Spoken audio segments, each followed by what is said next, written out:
تبارك الذي نزل الفرقان على عبده ليكون للعالمين نذيرا. اللهم صل على محمد وعلى آل محمد كما صليت على إبراهيم وعلى آل إبراهيم إنك حميد مجيد. اللهم بارك على محمد وعلى آل محمد كما باركت على إبراهيم وعلى آل إبراهيم إنك حميد مجيد. رسول الله صلى الله عليه وسلم د سیرت طیبه داغه د پاک زندگی تذکرم وکاو او داغه د سیرت د تذکرې په نتیجه کې د خپل ایمان او د خپل اعمالو د مضبوطوالي د کوشش په نتیجه کې دې سره موږ خیر حاصله ولغواړو. او واقع د نبی علیہ الصلوۃ والسلام اولنی حالات او اولنی کوم زندگی کیفیتونو انتهایی سخت حالات په نبی صلی الله علیه وسلم ان سخت حالات تیر شوی دي. ور نبی علیہ الصلوۃ والسلام د میناش پر د حج موسم دی او دا 72 کسان دوا او یا کسان دا د جمر عقبه اولا سره چې دی دوی ناست د نبی علیہ السلام سره خفیه بیعت مقرره. نبی علیہ السلام هم 15 یا شپږ شرطونه پیش کړل او هغه هم څه خبرې وکړلې د نبی علیہ السلام سره. نبی علیہ السلام ورته ویلو بیعت را سره کوي خدا سره چې په هر حالت کې به ما اطاعت کوي. دویم دا چې پیسې به لګوي، خرج پر راځي، پیسې لګولو به راځي. دریم دا چې امر بالمعروف نهي عن المنکر به کوي. او د دې لپاره ورته نبی علیہ السلام دا شرطونه کې خودل چې دوی پر خپل بیعت باندې او پر خپل دغه باندې د دوی اطمینان امراشي او مضبوطواله امراشي. او سرورم دا چې د چا د ملامتیانه به نه ریږي چې پلانکې بداو وي پلانکې بداوي او پنځم زما حفاظت وکوي. هغه ورته نبی علیہ السلام ته د الله رسوله موږ در سره بدی بیعت باندې مرګري یو او موږ به یو خبره کوو هغه دا الله پاک رسول موږ ته په دې دومره لوی جدوجہد باندې څه ملاویږي. نبی علیہ السلام ورته ویل جنت ته ملاویږي. او بیا دویم علم دا خبره کوو که پرس که موږ مسلمانان د مدینې انصار دومره سخت اوس برداشت کو بیا به ته بیا مکې معظمې ته راځي زموږ وینا خدا رې زموږ سره به مدینه کې پاتې کېږي. نبی علیہ السلام ورته ویلو زما مرګ او ژوند به تاسو سره وي، زما د مدینې نه واپس نه راځم. او بس بیا خلکو لاسونه ور وړاندې کړل او دا یو خوشحالۍ موقعه دا د مسلمانانو لپاره د یو زیر خبره وه، ډېر لوی د خوشحالۍ خبره وه چې د نبی علیہ السلام سره د مدینې انصارو باقاعده بیعت ورکړو، وعده یې وکړله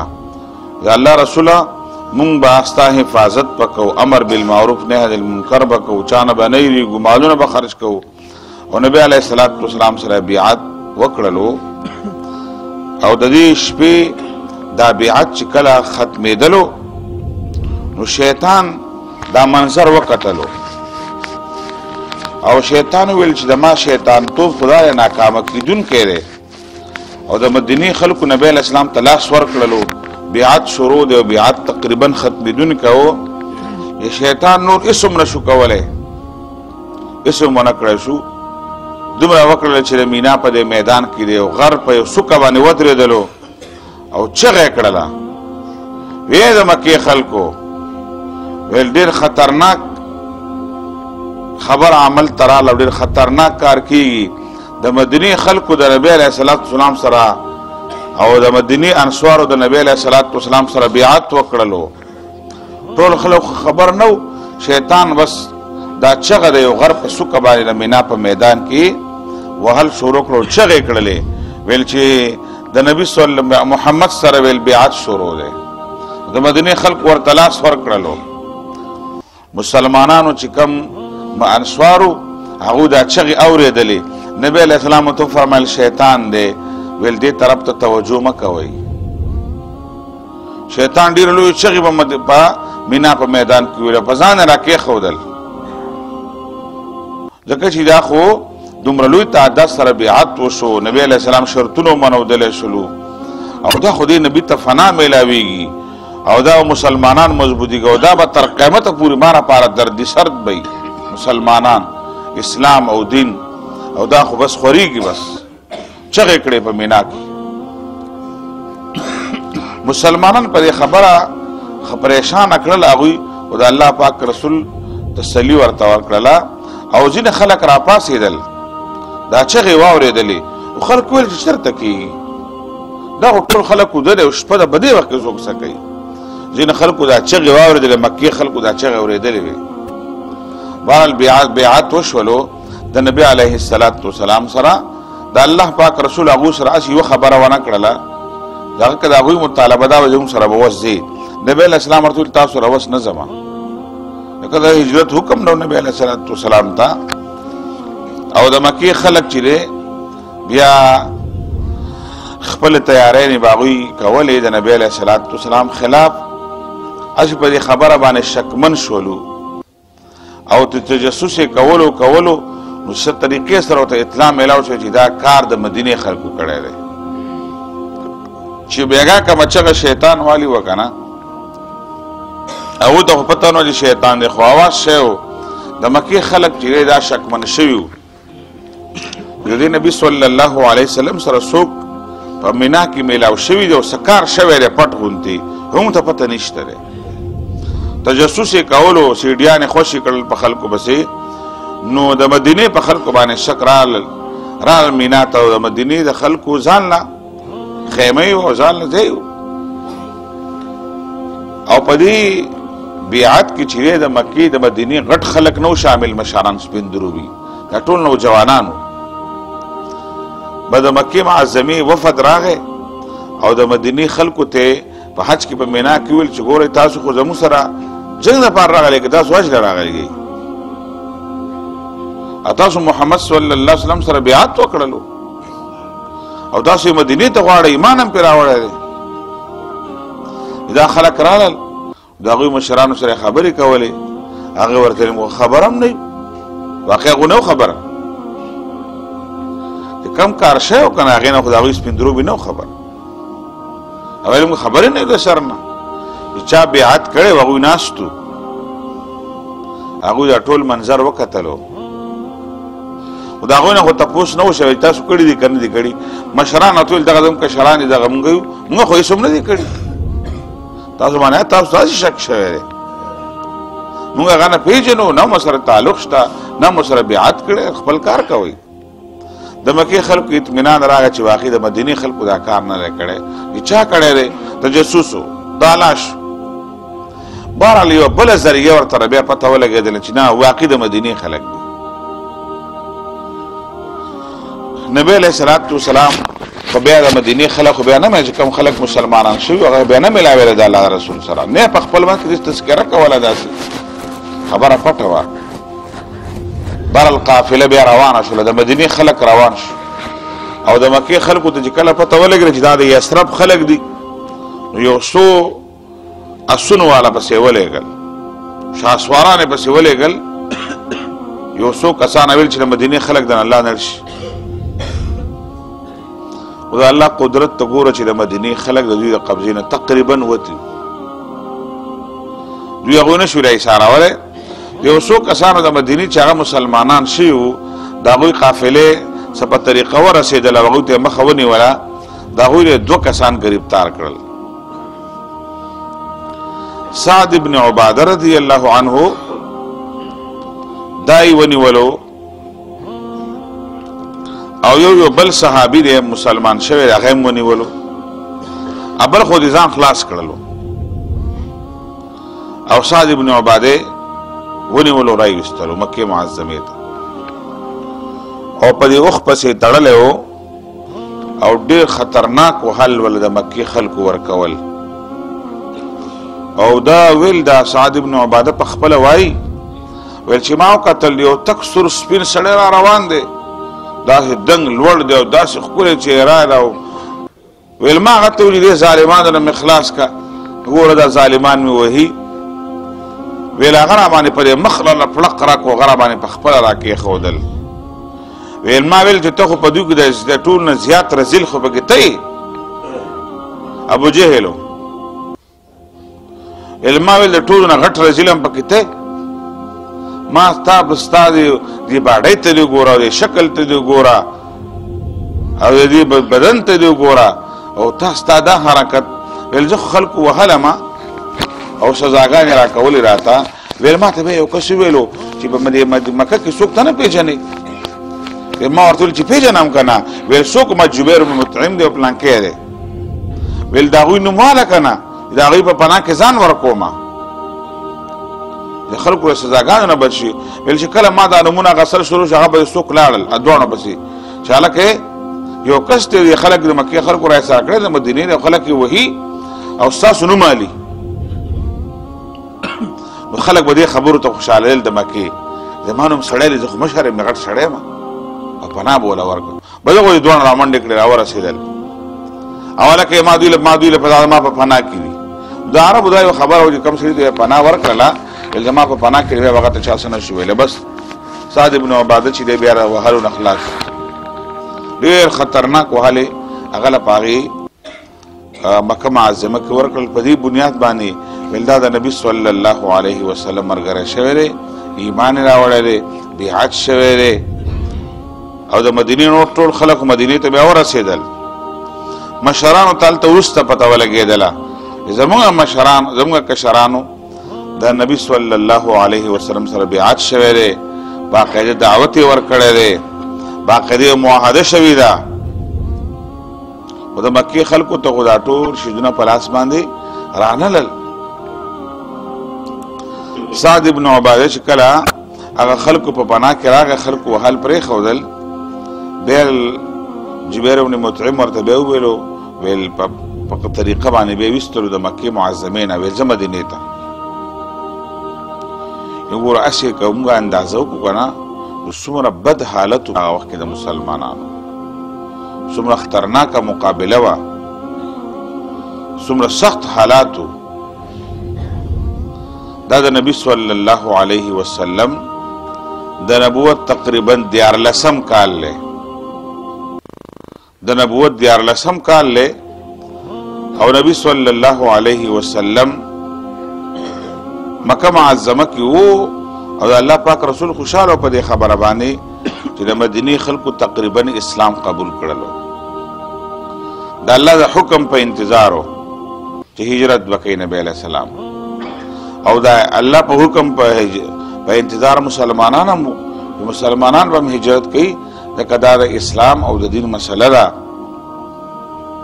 چې تا په یو ځای کې په اسلام باندې په دین باندې کل کر عمل نشي کولی ښکاره په نموز کولی شي نه اودس کولی شي نه د حلالو فرق کولی شي نه د حرامو کولی شي او هر څه داسې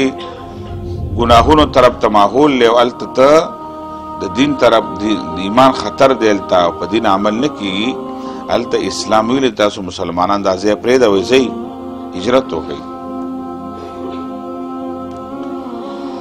مسلمانانو په داسې ماحول کې باید ځکه نه پاتې کېږي اوځي به چې هلته د ایمان خطر دی ایمان ختمیږي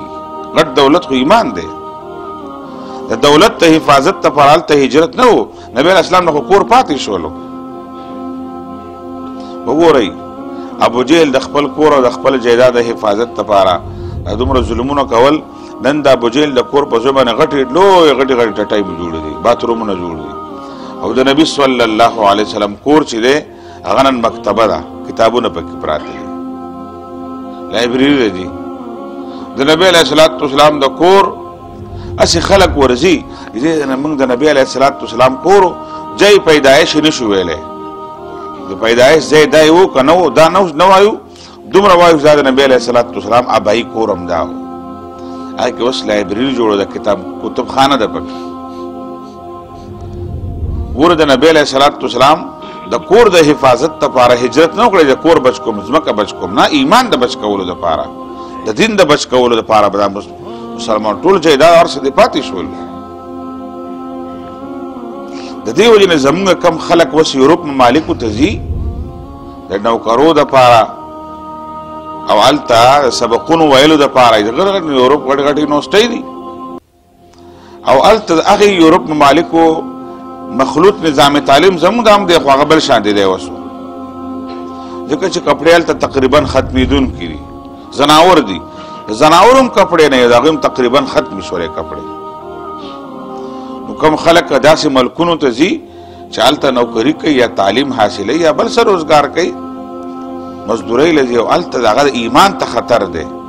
نه دي تلل پکار د ایمان د خطر دپاره او د ایمان د حفاظت دپاره الله مسلمانان ته مکه پرېږدوئ د بیت الله غوندې او د مسجد حرام غوندې او د مکې معظمې غوندې بختور کلي مسلمانان ته حکم به کې میلاویږي به ورته ځئ خو که سړی خپل داسې ماحول پرېږدي چې هلته د لمونځ او د اودس مسلې دي هلته پرده ده هلته څه نڅه د حلال او د حرامو فرق دی ځکه په هغه ملکونو کې بیا د مشروباتو هم فرق دی شراب دي که خنزیر دی مرداره ده حلاله ده څه شی دي خو زموږ خلک خو په دې نه دي بس که نه زموږ خلک بس یورپ ممالکو ته او هغه ملکونو ته روان دي چې هلته د اسلام خلاف خبرې انسانیت ختم شولو د حلال او د حرام فرق ختم شولو هلته به کوم سړی زبرګي چې هلته دا مرق غلط کارونه کېږي او کلم کله د زنا دعوت دی او کلم کله شراب دي کلم کله حرام خوري دا به څنګه بچ کېږي به او به زبرګي نو انسان په خپل وطن کې په خپل معاشره کې د غربت زندگی تیروي ډېر مست ژوند انسان نه تیروي که نه زموږ د وطن زموږ د ملک زموږ د وطن خلک چې په دې خبرو کې احتیاط نه کوي او دا بهر ملکونو کې خلک دړادړ خلک روان دي د دې اثر به څه وشي د دې اثر به دا وشي زموږ آینده نسل چې راځي هغه به د مسلمانۍ اثرات نه لري بیا خپل ځان هم خلک تباه کوي خپل بچي هم خلک تباه کوي او چې کوم عرب ملکونو دي هغه خو د امریکې غلامان دي هغوی مسلمانانو ته دا ګران ګران شرطونه ولګول چې هلته خو مسلمانان نشي پاتې کېدلی د سعودي شیخانو خو هلته د غلامۍ نظام جوړ کړی دی ځان چې د خادم الحرمین شریفین وایي که نه هغوی دل دګنه چې وطن نه خلک لاړ شي زموږ غلامان جوړ کړي د پلاکۍ به کفالت کې به غلامي او چې کوم مسلمانان ملکونه دي هغوی مسلمانانو ته دیوالونه ووال چې هلکه دا دروازه بنده شوله ګناه په دروازه ورننوځم او مسلمانان بادشاهان دي او موږ حکومتونه ښه درادر حکومتونه کوي او خلکو ایمانونه او د خپلکو اخلاقي نظام د خلکو خانداني نظام تباه کیدونکی دی مسلمانانو او هغه عرب معاشره په خپله مرانه شوله د عرب معاشره کې د طلاق ریشو چې دا د یورپ په شانتې ده وسو په مکه معظمه ښار کې په خپله هم د مکې معظمې قاضیانو ورته ویل ظالمانو ټیک شئ ویل په مکه معظمه کې د صحابت سعودي عرب نه زیات طلاق په مکه معظمه کې خلک ورکوي ښځو ته وس ولې چې ورننوځي د مکې معظمې په هر کور باندې دومره لویه چترۍ لګېدلې ته به چې خدای پاکه دا چېرته غټ ساینسدان دی ټمبم جوړوي د غوري میزایل جوړوي دې به څه شی کوي 120 چینلې 150 چینلې 180 چینلې په یو ډش باندې خلک ګوري هلته په مکه معظمه کې په مکه معظمه کې دې پاڼې چې حج ته تللی مو نه مې کتلې مخکې بیره چې حج ته تللی وم زموږ سره د عربو کورونه او د ماشومان به یې راووتل او ډان ته به یې ګاډي کولاو کړل او سندرې به یې لګولې وې ګاډي میوزیک او ګډاګانې به یې کوم وتلې حرام وی چې لیسې حرام یې به چې دا بیت الله شاید مکه معظمه حرام به نه دی حرام ویل دا خو ژوند دی وګورئ نن مسلم ملکونو کې دا مسلمون حرمینو کې دا مسله راغله انسان ډېر زیات پریشانه شي بهرحال د حرمینو خدمت خپل ځای هغه به ځکه ښایي چې هغه خو د مسلمان که دی نه کوي به زر کسان او لکونه خلک ورته نور تیار دي خو داسې چې ډېر بد حالات دي وګورئ مسلمانان د خپل ایمان او د خپل اسلام د حفاظت لپاره به کوم عظمه پرېږدي به مدینې ته به ځي د الله حکم به راځي ځکه بنیادي شی د مسلمان د ایمان حفاظت دی د اعمالو حفاظت دی چې دا وکړی شي بل طرف ته د مسلمانانو دومره سخت برداشت کړي دي بهرحال د نبي علیه الصلاة والسلام د آخري حالات دي د آخري د مکی دور آخري حالات دي هغې نه پس به انشاءالله نبي علیه الصلاة والسلام د هجرت د واقعاتو تذکره به کوو چې نبي علیه الصلاة والسلام په کوم طریقه باندې بیا په دې دغه کې په 72 کسانو کې 12 نقیبان مقرر کړي 12 نقیبونه 12 مشران او هغې خپل ذمه دارۍ حواله کړي دي نبي علیه السلام په هغې کې 12 نقیبان دا سعد ابن عباده چې دی دا په خپله هم یو نقیب و مشر و هلته یې 12 مشران مقرر کړي تاسو ځئ مدینې ته ستاسو د زندګۍ ترتیب به دا وي د دې علاقې به دا مشري د دې علاقې به دا مشري دی به دا مشري دی به دا مشري 12 نقیبان نبی صلی الله علیه وسلم په هغوی کې مقرر کړي وو او بیا نبی علیه الصلاة والسلام مسلمانانو مدینې ته یثرب ته بیا هغې نه پس هجرت کړی دی